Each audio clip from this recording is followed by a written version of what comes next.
حضرت انس رضی اللہ تعالیٰ عنہ بیان کرتے ہیں، رسول اللہ صلی اللہ علیہ وآلہ وسلم نے فرمایا، جنت میں ایک جمعہ بازار ہے جہاں وہ ہر جمعے آئیں گے۔ شمال کی طرف سے ہوا چلے گی تو وہ ان کے چہروں اور ان کے کپڑوں میں خوشبو ڈالے گی، جس سے ان کے حسن و جمال میں اضافہ ہو جائے گا، اور جب وہ اپنے اہل و عیال کے پاس جائیں گے تو ان کا حسن و جمال بڑھ چکا ہوگا۔ چنانچہ ان کے اہل خانہ انہیں کہیں گے، اللہ کی قسم تم ہمارے بعد حسن و جمال میں بڑھ چکے ہو۔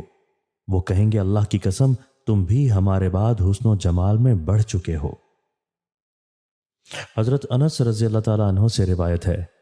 کہ نبی اکرم صلی اللہ علیہ وآلہ وسلم نے فرمایا، تین اوصاف جس شخص میں پائے جائیں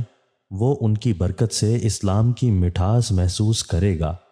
وہ شخص جس کو اللہ تعالیٰ اور اس کا رسول صلی اللہ علیہ وآلہ وسلم ہر چیز سے زیادہ پیارے ہوں گے، جو کسی شخص سے صرف اللہ تعالیٰ کی رضا کے لیے محبت کرے، جس شخص کو کفر کی طرف لوٹنا اتنا ناپسند ہو جتنا آگ میں پھینک دیا جانا،